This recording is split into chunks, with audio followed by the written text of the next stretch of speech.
तो देखिए एक सवाल आ गया आप लोगों के सामने। 8 के वर्ग के घनमूल का वर्गमूल ज्ञात कीजिए। 8 के वर्ग के घनमूल का वर्गमूल ज्ञात कीजिए। अब घनमूल और वर्गमूल ये दोनों चीज़ें आप लोग पढ़े होंगे, तो देखते हैं जरा कि 8 का वर्ग, किसी भी संख्या का वर्ग करना होता है तो संख्या में ही उस संख्या का फिर हम क्या कर देते हैं, मल्टीप्लाई कर देते हैं, गुणा कर देते हैं। तो 8 का वर्ग करना है तो 8 गुणे 8 बराबर 64, 8 अठाई 64, यानी कि ये हो गया 8 का वर्ग। अभी कह रहा है कि इसका घनमूल यानी कि 64 का घनमूल हमको निकालना है। तो घनमूल निकालने के लिए क्या करते हैं, फैक्टराइजेशन मेथड से देखते हैं और इसमें सबसे छोटी भाज्य संख्या से शुरू करते हैं हम।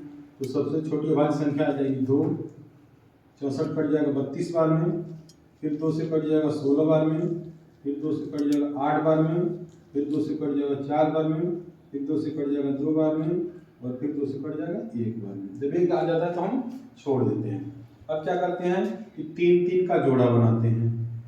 क्या करते हैं, 3-3 का जोड़ा बनाते हैं। तो 3-3 का जोड़ा यहाँ पे कितना बना है, 2। तो यहाँ से 1-2 ले लेंगे और यहाँ से 1-2 ले लेंगे। 3 में से 1 को ले लेते हैं, इधर भी 3 में से 1 को ले लेते हैं। इन दोनों का आपस में क्या कर देंगे, गुणा कर देंगे। तो 2 दूना 4, यानी कि 64 का वर्गमूल कितना हमको मिल गया, 64 का घनमूल कितना मिल गया, 4।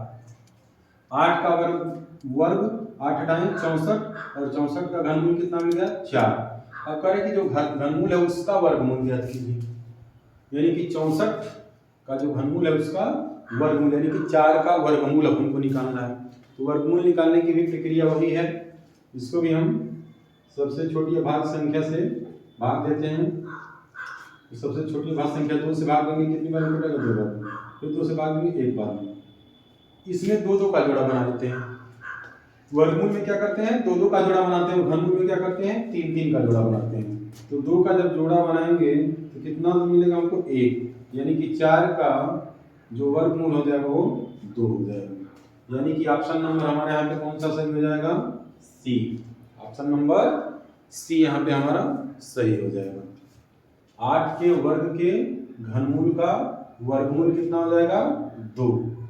8 के वर्ग के घनमूल का वर्गमूल निकल गया, कितना आ गया, 2। तो इस तरीके से सवाल नवोदय में पूछ सकता है। आपको भी अगर वीडियो अच्छी लगी हो तो सब्सक्राइब करना मत भूलिए और चैनल को जो है लाइक भी करिए और बेल आइकन का बटन दबा दीजिए ताकि अगली वीडियो का नोटिफिकेशन भी आपको मिलता रहे। देखते हैं अगला सवाल।